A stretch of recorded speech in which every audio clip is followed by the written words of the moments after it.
The first thing you noticed about Lily Chen was how she tried to blend into the background. In the crowded hallways of Pinewood High, she walked with her shoulders slightly hunched, books clutched tightly to her chest, eyes focused on the floor tiles passing beneath her feet. Not that many people noticed her anyway. In a school where social status was everything, Lily existed on the outermost edges of everyone's awareness. Her family had moved to the small industrial town of Millridge 3 years ago. Her parents worked long shifts at the packaging plant on the edge of town, leaving before dawn and returning after dark. They weren't poor exactly, but money was always tight. A constant worry that hung in the air of their small apartment like the smell of her mother's herbal remedies. Lily never invited friends over, not that she had many to invite. Their apartment building was in what locals called the factory district, where the rent was cheap and the walls thin enough to hear the neighbors' arguments. At 16, Lily had mastered the art of invisibility. She wore simple, unremarkable clothes from the discount store. She spoke softly when she had to speak at all. She ate lunch alone in the quietest corner of the cafeteria, lost in books about faraway places and different lives. What nobody at Pinewood High knew, what nobody had ever bothered to find out, was that Lily had a secret. A secret that lived in the dusty basement of the Millridge Community Center, behind a door with peeling blue paint and a sign that read, "Storage Staff Only." She discovered it by accident during her first month in town. Her parents had told her to wait at the community center after school until their evening English class finished upstairs. Bored and restless, she'd wandered the hallways, eventually finding herself at the basement door. It wasn't locked. Maybe it was supposed to be, but the latch was broken, hanging uselessly from rusted screws. Lily remembered how her heart had raced as she pushed the door open, feeling like an explorer discovering uncharted territory. The stairs creaked beneath her feet as she descended into the dim light. The basement smelled of old paper and dust, not unpleasant, just forgotten. Shelves lined the walls, filled with holiday decorations, broken chairs waiting to be fixed, and boxes labeled with dates from decades past. And there, in the center of the room, covered with an old bedsheet that might once have been white, was the piano. Even now, 3 years later, Lily could recall the moment with perfect clarity, how her fingers had trembled as she pulled away the sheet, releasing a small cloud of dust motes that danced in the single ray of sunlight from the tiny ground-level window. The upright piano was old, its dark wood scratched and worn, some of the ivory keytops yellowed or missing entirely. But to Lily it was the most beautiful thing she had ever seen. She'd pressed one key, then another, wincing at how out of tune they were. But the sound, that magical sound that seemed to fill the empty space around her, sparked something inside her chest. Growing up, Lily's grandmother had owned a piano. During the few precious summers Lily had spent with her in the countryside before her grandmother passed away, she'd watched in wonder as those wrinkled hands coaxed beautiful melodies from the keys. Her grandmother had shown her simple tunes, Twinkle, Twinkle, Little Star and Mary Had a Little Lamb, but there had never been money for proper lessons after she died. Now, faced with this forgotten instrument, Lily felt as if her grandmother had somehow arranged this gift just for her. She glanced nervously at the door before sitting on the bench, which groaned beneath her weight. For almost an hour she played the simple tunes she remembered, her fingers hesitant but growing more confident with each note. She jumped when she heard footsteps on the stairs. Panic seized her as she rushed to cover the piano, certain she was about to be scolded or worse. But it was only Mr. Patel, the elderly janitor, his kind eyes widening in surprise at finding someone in his domain. "I'm sorry," Lily had stammered, her face burning with shame. "I didn't mean to. I'll go." But Mr. Patel had just smiled, the wrinkles around his eyes deepening. "So you found old Bessie, did you?" he'd said, patting the piano affectionately. "Been sitting down here for years. Nobody plays her anymore? Am I in trouble?" Lily asked, already backing toward the stairs. Mr. Patel shook his head. "Trouble? For bringing music back to this old place?" "No, child, no trouble at all." He paused, studying her face. "I take my lunch at noon every day. Up in the staff room. Takes me exactly 30 minutes. His eyes twinkled with meaning. Nobody comes down here during that time. That was how it started. Every day after school, Lily would slip down to the basement during Mr. Patel's lunch break. At first, she just played by ear, picking out tunes she knew and experimenting with sounds she liked. Then one day Mr. Patel left a stack of old yellowing music books on top of the piano with a note that simply read, "Thought you might use these. P." The books were beginner piano lessons, some with childish illustrations and notes written in pencil by long-ago students. Lily devoured them, teaching herself the basics of reading music. She practiced until her fingers ached, lost in the joy of creating something beautiful in this forgotten underground room. When she'd worked through all the beginner books, more appeared, intermediate lessons, then books of classical pieces, simplified for students. Mr. Patel never mentioned them, and Lily never asked. It was their unspoken arrangement, this strange friendship built on music and shared secrets. By her second year, Lily had progressed to more difficult pieces. Sometimes she'd bring her lunch down to the basement, eating quickly before using every spare minute to practice. The piano became her escape, her confidant. When kids at school whispered about her thrift store clothes or mocked her accent, she would close her eyes and imagine the feel of the keys beneath her fingers. When her parents argued late at night about money, or whether moving to America had been a mistake, she would silently play pieces in her head until she fell asleep. Without a teacher to correct her, Lily developed her own unusual techniques. She learned to feel the music rather than just play the notes. On pieces she found particularly moving, she would close her eyes completely, swaying with the melody, sometimes humming along in her clear, sweet voice. She didn't know that serious pianists weren't supposed to move that way, that they maintained rigid posture and focused expressions. Nobody had ever told her she was doing it wrong, so she did what felt right. One rainy Tuesday afternoon during her third year of secret practice, Mr. Patel broke their unspoken rule.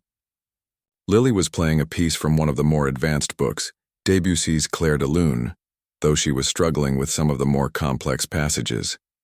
So absorbed was she in her playing that she didn't hear him come down the stairs. When she finished, his quiet applause startled her so badly she nearly fell off the bench. "You have a gift," he said simply, his voice gentle in the dusty half-light. "A true gift." Lily shook her head, embarrassed by the praise. "I'm just playing around."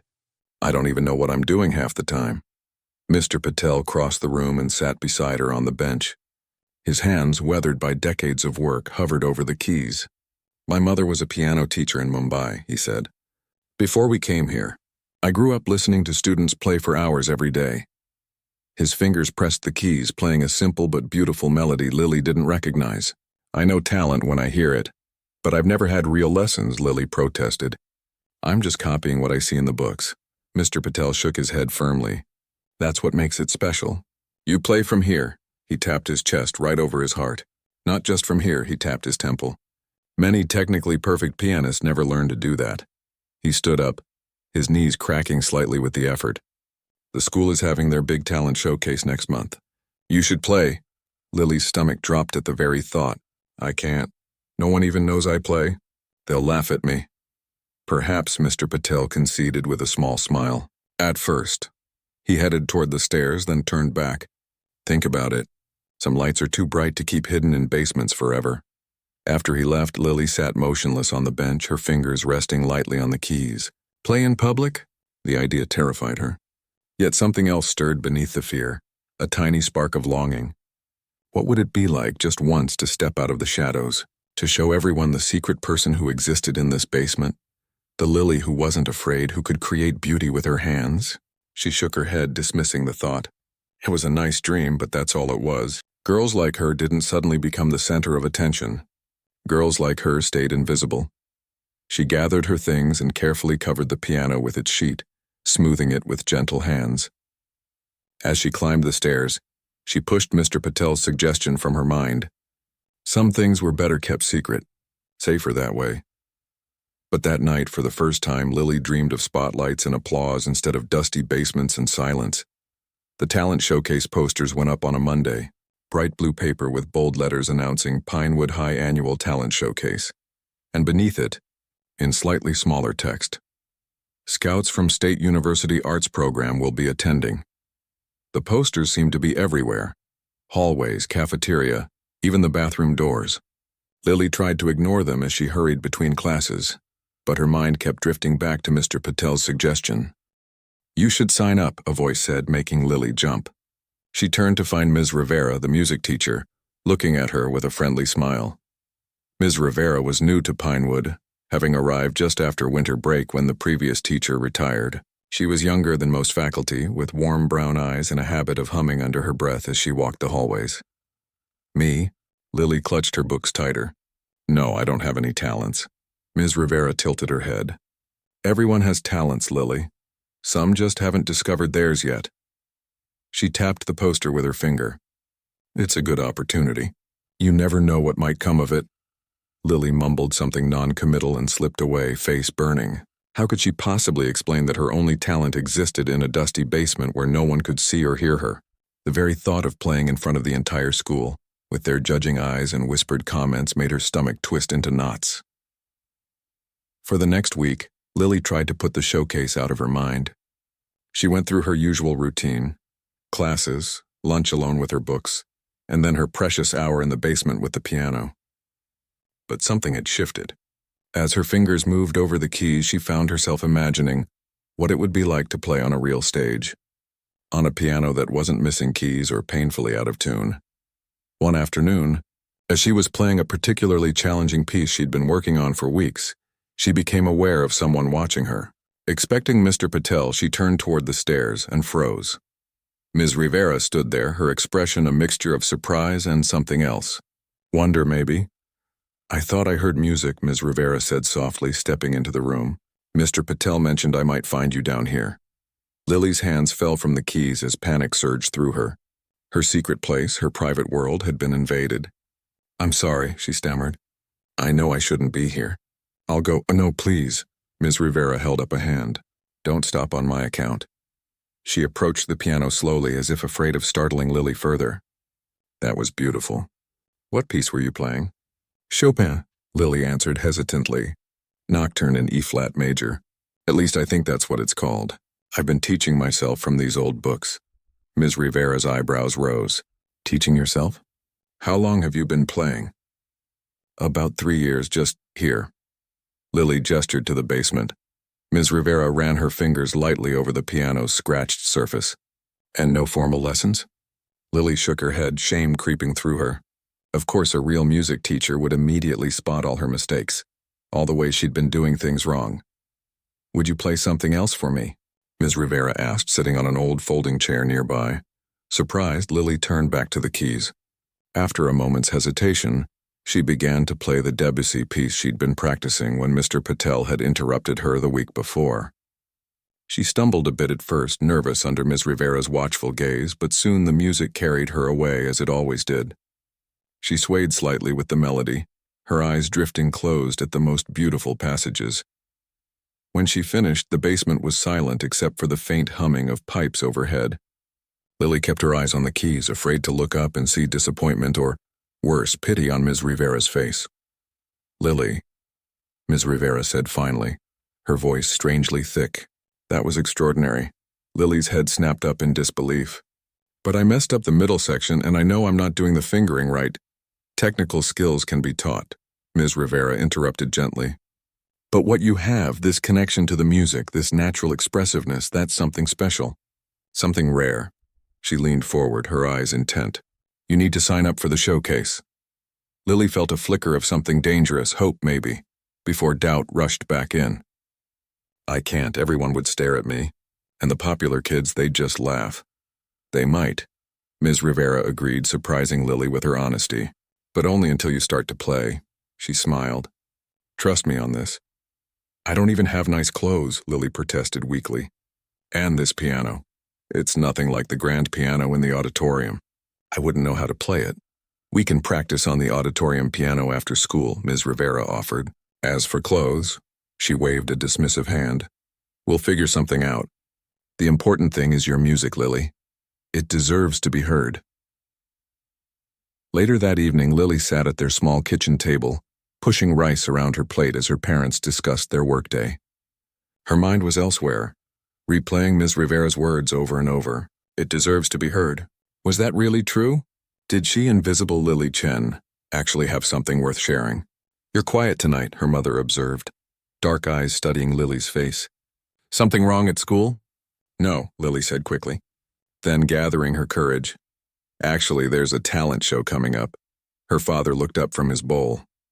Talent show? You want to go watch? I was thinking. Lily took a deep breath. I was thinking maybe I could be in it. Her parents exchanged glances. What would you do? Her mother asked carefully. Play piano, Lily said, the words feeling strange on her tongue. She had never discussed her secret hobby with her parents. Somehow saying it aloud made it more real, more frightening. Her father's forehead wrinkled in confusion. Piano? But we don't have a piano. How would you? I've been practicing at the community center, Lily explained, words tumbling out in a rush. There's an old piano in the basement. Mr. Patel, he's the janitor, he lets me play during his lunch break. I've been going there for 3 years now. Her mother's chopsticks clattered against her bowl. 3 years? And you never told us? I didn't think it mattered, Lily said softly. It was just something I did for fun. And now you want to perform? In front of people? Her father sounded skeptical but not unkind. Lily nodded, surprising herself. Did she want this? The idea still terrified her, but beneath the fear was a growing certainty. Yes, she wanted to play where others could hear.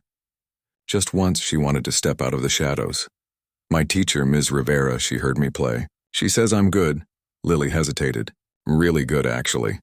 Her mother reached across the table and took Lily's hand. If your teacher thinks you should do it, then you should try, she said firmly. We will come watch you. But I'll need something nice to wear, Lily said, thinking of the fashionable clothes the other performers would surely have. And the sign-up deadline is tomorrow. Her father smiled, the tired lines around his eyes softening. For nice clothes, we can find money. For your courage to try something difficult, this makes us proud already. The next day, Lily stood frozen before the sign-up sheet posted outside the auditorium. Students brushed past her, some curious about her presence by the showcase list, others not noticing her at all. The pen felt heavy in her hand as doubts crashed over her in waves. What was she thinking? She couldn't do this. She should just go back to her secret basement where it was safe. You haven't signed up yet? Ms. Rivera appeared beside her, coffee mug in hand. The deadline's today. I know, Lily whispered. I'm just scared. Ms. Rivera nodded, understanding. That's normal. But regret is a terrible thing, Lily. Much worse than fear. Taking a deep breath, Lily forced her hand to move. In small, neat letters, she wrote, Lily Chen, piano. When she stepped back, seeing her name among all the others, many belonging to the most popular, confident students in school, a strange mix of terror and exhilaration flooded through her. Good, Ms. Rivera said with a satisfied nod. Meet me in the auditorium after school. We'll get you acquainted with our piano. Throughout the day, Lily felt as if she'd stepped into someone else's life. She kept expecting to wake up from this strange dream where she, Lily Chen, the girl nobody noticed, had voluntarily put herself in the spotlight. During lunch, she nearly choked on her sandwich when she overheard a group of students discussing the showcase lineup. Who's Lily Chen? A tall boy asked, squinting at the sign-up sheet as they passed it. That super quiet girl, I think, replied his friend. The one who never talks? Can't believe she's in the showcase. Probably playing the triangle or something. They laughed, moving on without a second thought. Lily sank lower in her seat, cheeks burning. What had she done? This was a terrible mistake. She would be a laughingstock. She considered finding Ms. Rivera and withdrawing her name, but something stopped her. Maybe it was pride, or stubbornness, or simply the memory of how it felt to lose herself in the music. Whatever the reason, Lily made it through the day and found herself in the auditorium after final bell. The school's grand piano gleamed under the stage lights, its polished surface reflecting the empty seats that would, in 2 weeks' time, be filled with her classmates, teachers, and parents. It looked enormous compared to her basement upright, intimidating in its perfection. Go ahead, Ms. Rivera encouraged, gesturing toward the bench. Get a feel for it. Hesitantly, Lily approached the instrument. The keys were smooth and even beneath her fingers, unlike the chipped ivories she was used to. She pressed one key, then another, startled by the rich, clear sound that filled the auditorium. It's so loud, she said nervously. Ms. Rivera laughed. That's the idea. Now play something, anything you want. For the next hour, Lily explored the grand piano, adjusting to its touch, its responsiveness. It was like switching from an old bicycle with rusted gears to a sleek sports car.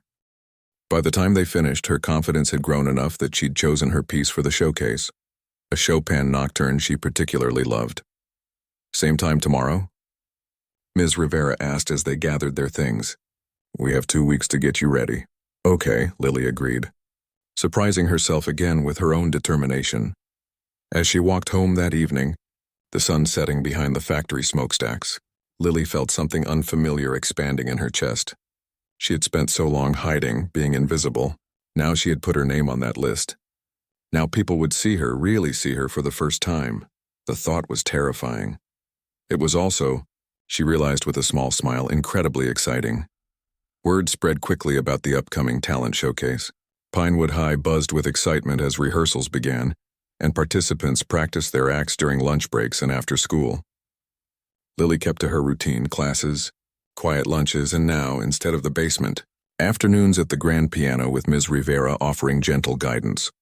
Your technique is unusual, Ms. Rivera had commented during their second session. But I don't want to change it too much. There's something authentic about how you play. Lily had worried about this, that her self-taught methods would seem amateurish compared to the properly trained students. But Ms. Rivera focused only on helping her adapt to the grand piano's touch and showing her how to use the pedals more effectively. The most important thing, she'd told Lily, is to play like you do when no one's watching. That's when your music truly speaks. This was easier said than done. As the showcase drew closer, Lily found it harder to lose herself in the music. Every time the auditorium door creaked open during practice, she would stiffen, her fingers stumbling over notes she knew by heart. The thought of all those eyes on her made her stomach churn. 10 days before the showcase, her worst fears materialized. Lily was practicing her piece, struggling with a particularly emotional passage when the auditorium doors banged open. In walked Vanessa Lee, captain of the dance team and undisputed queen of Pinewood's social hierarchy. Behind her trailed several of her friends, including Tyler Wong, whose piano performances had won the showcase 3 years running. Lily's hands froze above the keys as the group sauntered down the center aisle. Ms. Rivera had stepped out to make copies, leaving Lily alone on stage. "Don't stop on our account," Vanessa called out, her voice echoing in the empty auditorium. "We're just checking out the competition." "Though I'm not sure you qualify as competition," Tyler added with a smirk, leaning against the stage. He was tall and confident, his designer clothes a stark contrast to Lily's simple jeans and sweater. Lily stared at the keys, wishing she could disappear. She had known this would happen eventually, the popular kids noticing her name on the sign-up sheet, coming to investigate this nobody who dared to enter their territory. "Well?" Vanessa prompted. "Aren't you going to play something? Or did you sign up as a joke?" Lily's cheeks burned. She wanted to run, to hide back in her safe basement where no one could mock her. But a small, defiant voice inside her whispered, "Why should I run? This is my time. I've earned it." Taking a shaky breath, Lily positioned her hands over the keys and began to play. Not her showcase piece, she couldn't bear to share that with these intruders, but a simpler melody, one her grandmother had taught her long ago. Her fingers trembled at first, hitting wrong notes that made Tyler snicker. But gradually, as always happened when she played, the music transported her. Her shoulders relaxed, her breathing steadied, and the melody flowed more confidently. When she finished, there was silence. Lily looked up to find Vanessa and her friends exchanging glances. "That's what you're playing for the showcase?" Tyler asked, eyebrows raised. "That baby piece?" "No," Lily said quietly. "Something else." "Well, whatever it is, you might want to reconsider," Vanessa said with faux concern. "Tyler's playing Rachmaninoff this year. He's been working with a private tutor from the symphony all summer." She gave Lily a pitying look. "Just saying it might be embarrassing for you. Especially with those clothes," added a girl Lily recognized from her math class. "Are you really going to wear that on stage?" Lily looked down at her faded jeans and secondhand sweater. She hadn't even thought about what she would wear. Her mother had mentioned taking her shopping, but money was tight, and Lily knew how expensive new clothes could be.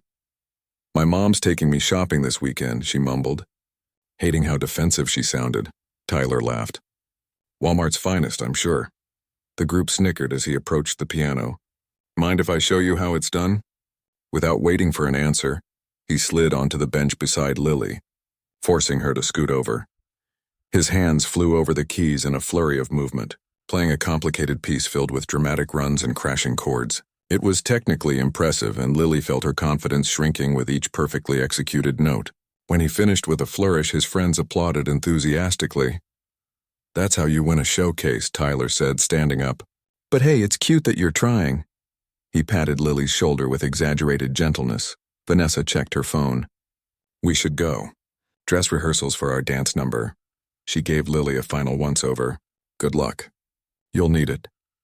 After they left, Lily sat motionless on the bench, their laughter still ringing in her ears. The confidence she had been building over the past week lay in ruins around her.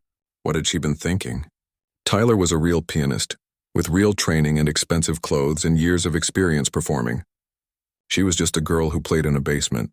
Ms. Rivera found her still sitting there 10 minutes later, staring blankly at the keys. "Lily, everything okay?" She set her stack of papers on the piano and studied Lily's face. "You look pale." "I can't do this," Lily whispered. "I want to withdraw from the showcase." Ms. Rivera frowned. "What happened?" Haltingly, Lily recounted the encounter with Vanessa and Tyler.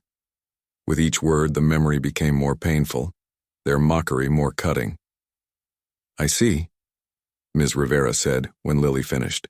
She was quiet for a moment, then, "Do you know why people like Vanessa and Tyler feel the need to tear others down?"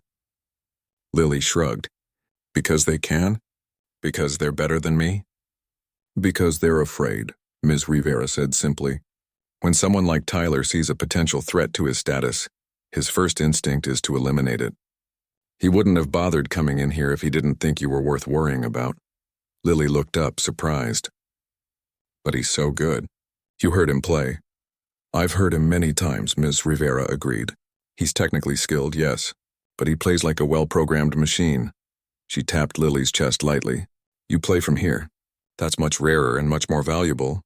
"But everyone will be staring at me," Lily said, voicing her deepest fear. "And I don't have fancy clothes, and I'm not like them." Ms. Rivera sat down beside her on the bench. "No, you're not like them. That's your strength, not your weakness," she smiled. "As for clothes, let me talk to Mrs. Patel. Her daughter graduated last year and might have something you could borrow." "Mr. Patel's daughter?" Lily asked, momentarily distracted from her misery. "Yes, she was quite the performer herself, not piano, but violin. I'm sure she has something suitable." Lily bit her lip. "Do you really think I should still do this? After what happened today? I think," Ms. Rivera said carefully, "that you should ask yourself one question. When you're 80 years old, looking back on your life, which would you regret more?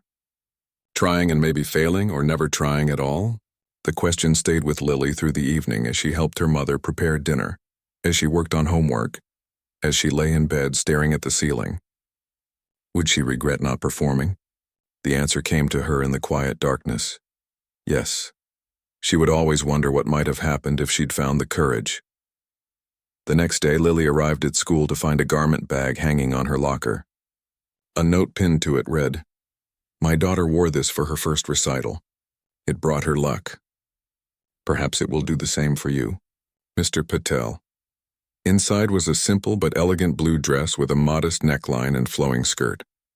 It looked expensive, the kind of dress Lily had only ever admired in store windows. She hugged it to her chest, overwhelmed by the kindness of this gesture. After school, when she tried it on in the girls' bathroom before her practice session, Lily barely recognized her reflection. The dress fit perfectly, making her look older, more confident, more like someone who belonged on a stage. "It's perfect," Ms. Rivera said when Lily walked into the auditorium. "Now let's work on your entrance. How you walk onto stage sets the tone for your entire performance." For the next hour, Lily practiced walking to the piano with her head high, sitting gracefully, acknowledging the audience with a slight nod before beginning. Each movement felt foreign, like she was playing a character in a play. But gradually, as with the piano itself, the unfamiliar began to feel more natural. "Remember," Ms. Rivera said as they finished, "the audience wants you to succeed. No one comes to a performance hoping to see someone fail. Vanessa and Tyler might," Lily muttered. Ms. Rivera smiled wryly. "Well, perhaps them. But they're two people out of hundreds. And the opinion of people who wish you ill shouldn't matter anyway. Easy to say, harder to believe." As the showcase drew closer, Lily practiced with increasing intensity, determined to prove to Tyler, to herself, to everyone, that she belonged on that stage. Some days she felt ready. Other days, especially when she overheard Vanessa and her friends whispering and laughing when she passed in the hallway, her confidence wavered. The night before the showcase, Lily couldn't sleep. She kept imagining all the things that could go wrong, forgetting the notes, tripping on her way to the piano, freezing under the spotlight. Her hands felt cold and stiff as she clutched her blanket, a far cry from the warm, flexible fingers she needed for tomorrow's performance. Breathe, she whispered to herself in the darkness, remembering Ms. Rivera's advice. Just breathe. Eventually, she drifted into an uneasy sleep filled with dreams of pianos with missing keys and audiences that wouldn't stop laughing. When her alarm went off the next morning, Lily woke with a single, terrifying thought. Today is the day. The day of the showcase arrived with unexpected brightness, sunlight streaming through Lily's bedroom window as if trying to shake her from her troubled sleep. She opened her eyes, instantly remembering what day it was. Her stomach tightened, and for a moment she considered pretending to be sick. It would be so easy to stay in bed, to avoid the stares and whispers and potential humiliation. But the blue dress hung on her closet door, catching the morning light. Mr. Patel's kindness, Ms. Rivera's belief in her, her parents' pride when she'd told them about the showcase. She couldn't disappoint all these people who, for reasons she still didn't fully understand, seemed to believe in her. School that day passed in a blur. Teachers' voices faded into background noise as Lily mentally practiced her piece, her fingers moving slightly on her desktop. Lunch was impossible, her throat too tight with anxiety to swallow more than a few sips of water. Vanessa and her friends watched her from their table, occasionally glancing her way and laughing. Lily kept her eyes down, focusing on breathing evenly. Remember to eat something before tonight, Ms. Rivera advised, finding Lily in the hallway between classes. Just a little. You need energy to perform. Lily nodded, though food was the last thing on her mind. After school, participants were given 2 hours to go home, change, and return for final preparations. Lily's mother had taken a rare afternoon off work to help her get ready. She carefully curled Lily's hair and applied a touch of makeup, just enough to keep the stage lights from washing out her face. You look beautiful, her mother said, her eyes suspiciously bright as she fastened a simple silver necklace, a family heirloom, around Lily's neck. Lily stared at her reflection, hardly recognizing herself in the elegant blue dress with her hair falling in soft waves around her face. She looked different, not just because of the dress or makeup, but something in her eyes, a determination that hadn't been there before. Ready? Her father asked from the doorway, car keys in hand. He was wearing his good shirt, the one usually reserved for special occasions and job interviews. I think so, Lily said, her voice steadier than she expected. The drive to school was quiet, her parents respecting her need for mental preparation. When they pulled into the parking lot, Lily was surprised to see how full it was. She'd known the showcase was a big event, but somehow the reality of all those people, all those eyes, was only hitting her now. We'll find seats, her father said, squeezing her shoulder gently. You'll be amazing. Backstage was chaos. Students in costumes rushed around, practicing dance moves, vocal warm-ups, or last-minute instrument tuning. Lily stood in a corner, trying to stay out of the way, her hands clasped tightly to keep them from shaking. There you are, Ms. Rivera appeared, looking elegant in a dark green dress. How are you feeling? Terrified, Lily admitted. Ms. Rivera smiled. That's completely normal. Every great performer feels fear. The trick is to use it, not let it use you. She handed Lily a program. You're number 12 right after intermission. Perfect spot. The audience will be refreshed and attentive. Lily nodded, then noticed Tyler nearby, dressed in a perfectly tailored suit, his parents, equally well-dressed, fussing over him. He caught her eye and smirked before turning back to his father, who appeared to be giving him intense last-minute advice. Don't worry about anyone else, Ms. Rivera said, following Lily's gaze. Tonight is about you and the piano. Everything else fades away once you start playing. The first half of the showcase moved quickly. Lily watched from the wings as her classmates performed. Singers, dancers, a rock band, a surprisingly good juggler. Some were excellent, others merely enthusiastic, but all received supportive applause. Tyler performed fifth, his Rachmaninoff piece executed with technical precision. The audience responded with appropriate appreciation, though Lily noticed they seemed more impressed than moved. At intermission, Lily retreated to the music room to gather herself. Her heart was pounding so hard she could feel it in her throat. She paced the small room, trying to remember all of Ms. Rivera's advice. Breathe deeply. Focus on the music, not the audience. Play from the heart. A knock at the door startled her. Mr. Patel stood there, his kind face breaking into a smile when he saw her. "The dress suits you," he said. "My Priya would be pleased." "Thank you for lending it to me," Lily said. "I've never had anything so beautiful." "It is just fabric," Mr. Patel said with a gentle shrug. "What matters is the person wearing it." He reached into his pocket and pulled out a small wooden object, a carving of a bird with outstretched wings. "In my village, we believed these brought good fortune to travelers and those embarking on new journeys." He pressed it into her hand. "For courage." Lily closed her fingers around the smooth wood, unexpectedly touched. "Thank you. 5 minutes, everyone." The stage manager's voice echoed down the hallway. "Places for the second half." Lily tucked the wooden bird into her dress pocket, its weight somehow reassuring against her hip. "Play for yourself," Mr. Patel said as she moved toward the door. "The rest will follow." The backstage area was even more frantic now, with performers from the second half preparing to go on.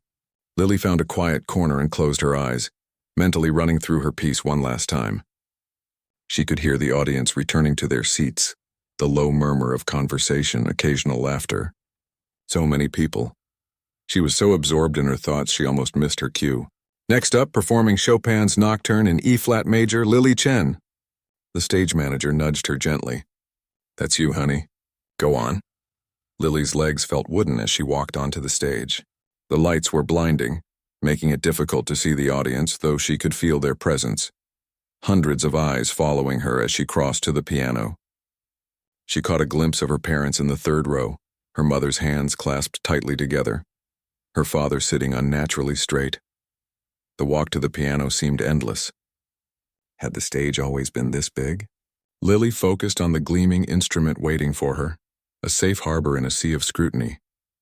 When she finally reached it, she adjusted the bench with hands that trembled only slightly, then sat and took a deep breath. A brief silence fell over the auditorium. Someone coughed. In the front row, Lily could just make out Vanessa whispering something to the girl beside her, both of them smirking. A few seats away, Tyler watched with arms crossed, his expression smugly expectant. Lily placed her hands on the keys, the familiar ivory cool beneath her fingertips. The wooden bird pressed against her side. "Play for yourself," Mr. Patel had said. "The rest will follow." She began to play. The first few notes were hesitant, her fingers still stiff with anxiety. She missed a minor transition, wincing internally at the mistake. She could hear a few whispers from the audience, imagined them already judging her, finding her lacking. But then, as always happened when she played, the music began to take over. The melody of the nocturne rose and fell like gentle waves, each phrase flowing into the next. Lily's hands relaxed, her breathing deepened. She forgot about the audience, the showcase. Vanessa and Tyler. There was only Chopin's beautiful composition speaking through her fingers, telling its story of moonlight and longing and quiet joy. As the piece progressed, Lily surrendered completely to the music. Her body swayed slightly with the rhythm, her face reflecting the changing emotions of the piece. During particularly moving passages, her eyes closed, trusting her fingers to find their way across the keys they had traveled so many times before. In those moments, she wasn't Lily Chen, the invisible girl from the factory district. She was simply a vessel for the music, allowing it to flow through her and out into the world. All the hours in the basement, all the solitary practice and private joy, it had led to this moment of pure, unfiltered expression.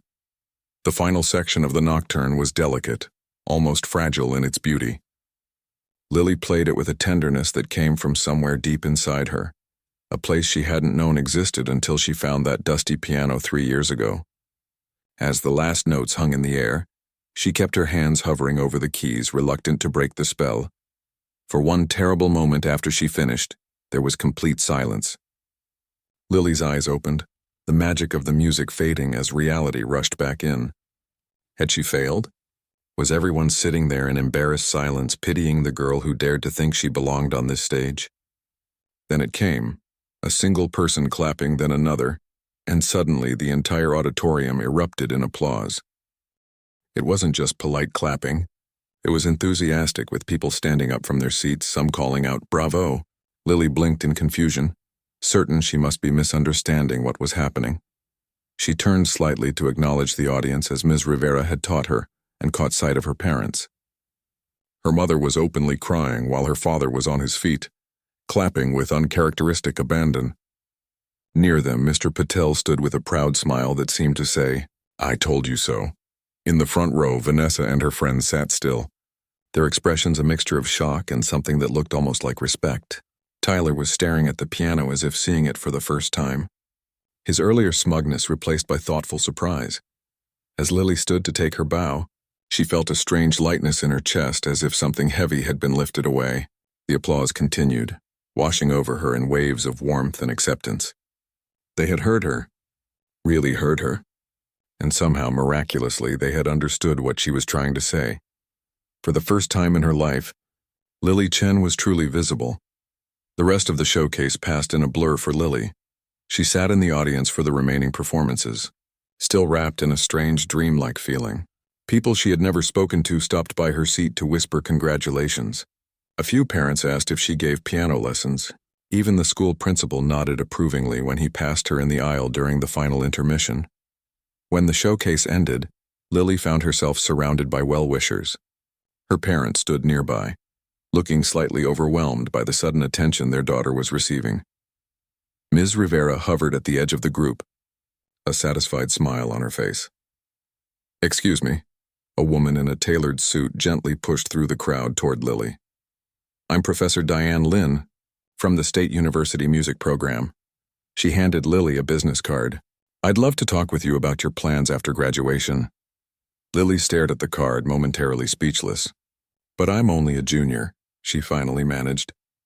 "It's never too early to start planning," Professor Lin replied with a warm smile. "Especially for someone with your natural talent. Do you study with a private teacher?" No," Lily said, glancing at Ms. Rivera. "Just at school and on my own." Professor Lin's eyebrows rose. "Self-taught?" Even more impressive. She turned to Lily's parents. "Your daughter has a remarkable gift. With proper training, she could qualify for our scholarship program next year." As Professor Lin chatted with her stunned parents, Lily felt a tap on her shoulder. She turned to find Tyler standing there, his earlier smugness replaced by an awkward half-smile. "Hey," he said, "that was really good. You're playing, I mean." "Thanks," Lily replied, unsure what else to say. Tyler shuffled his feet. "I didn't know you could play like that." "Nobody did." He hesitated, then added, "My teacher always says I need to work on the emotional aspect of music. Maybe we could practice together sometime." Before Lily could respond, Vanessa appeared, linking her arm through Tyler's. "Great job up there," she said to Lily, her tone friendlier than Lily had ever heard it. "You should totally join music club. We meet on Thursdays." With that, she pulled Tyler away toward a group of waiting parents. Well, Ms. Rivera murmured, stepping beside Lily. "Seems like you've made quite an impression." "I don't understand," Lily said, still trying to process everything happening around her. "Why is everyone acting so different?" Ms. Rivera squeezed her shoulder gently. "Because they saw you, Lily. Really saw you, perhaps for the first time. You showed them something real and beautiful, and they responded to it." She glanced at where Professor Lin was still talking animatedly with Lily's parents. "And it looks like you've caught the attention of some important people in the process." The next morning, Lily woke up early. Despite having stayed up late discussing the possibilities that Professor Lin had laid out, private lessons funded by the university's outreach program, summer workshops, auditions for scholarships that could lead to a full music education after high school, her parents had been cautiously excited, asking practical questions about costs and commitments. But the pride in their eyes had been unmistakable. Lily lay in bed, watching the early light filter through her curtains, trying to reconcile the person she had been 2 days ago with, whoever she was becoming now. It felt like stepping through a door into a completely different life, one where people noticed her, where her music mattered, where possibilities she had never even considered suddenly stretched before her. The wooden bird Mr. Patel had given her sat on her nightstand. She picked it up, running her thumb over its smooth wings. New journeys indeed. When Lily arrived at school, she could feel the difference immediately. People nodded to her in the hallways. A few students she barely knew congratulated her on her performance. In class, teachers who had rarely called on her before now asked for her input. It was as if she had suddenly become visible after years of blending into the background. "There she is." Miss Rivera waved Lily into the music room during lunch period. "I wanted to talk to you about something." She gestured to the piano in the corner. "How would you feel about playing during the school's winter concert? It's a bigger venue than the showcase, with people from all over the community attending." "Another performance?" Lily asked, a mixture of excitement and nervousness fluttering in her stomach. "Just think about it," Ms. Rivera said. "You don't have to decide right away." After school, instead of heading home, Lily found herself walking to the community center. She hadn't been back to the basement piano since starting her practices with Ms. Rivera in the auditorium. Now she felt drawn to the place where it all began. Mr. Patel was mopping the main hallway when she arrived. His face lit up at the sight of her. "There's our star," he said, propping his mop against the wall. "I knew you had it in you." "I wanted to thank you," Lily said, "for everything. The dress, the bird." She trailed off, realizing how inadequate words seemed for the role he had played in her journey. Mr. Patel waved away her thanks. "You did all the work. I just opened a door." He glanced at the clock. "It's almost noon. I was about to take my lunch break." Lily smiled at their old code. "Is it okay if I go down to the basement?" "Of course." He picked up his mop again. "Some things change. Some stay the same." The basement was exactly as she remembered it. The dusty shelves, the boxes of forgotten decorations, the slant of light from the small window. The piano stood in the center, still covered with its sheet. Lily approached it slowly, feeling like she was greeting an old friend after a long absence. She pulled away the sheet, sending dust motes dancing in the ray of sunlight. The scarred wood, the chipped keys, the slightly crooked music stand. It all looked smaller somehow, less impressive than the gleaming grand piano she had played last night. Yet this humble instrument had been her first teacher, her confidant, her sanctuary. Lily sat on the bench, which creaked familiarly beneath her weight. She placed her hands on the keys and began to play. Not Chopin this time, but a simple melody her grandmother had taught her, the first piece she had ever learned. The piano was terribly out of tune, some keys sticking slightly, others barely sounding at all. But the music was still there, waiting patiently in the worn ivories and tarnished strings. As she played, Lily thought about the strange path that had led her here. If she hadn't wandered into this basement 3 years ago, if Mr. Patel hadn't looked the other way during his lunch breaks, if Ms. Rivera hadn't happened to hear her playing. So many small moments that had somehow aligned to change the direction of her life. The sound of footsteps on the stairs made her pause. She turned, expecting to see Mr. Patel, but instead found a girl about 10 years old standing hesitantly at the bottom of the steps. She had dark hair pulled back in a ponytail and worn sneakers that looked a size too big. "Sorry," the girl said quickly. "I didn't know anyone was down here. I heard music."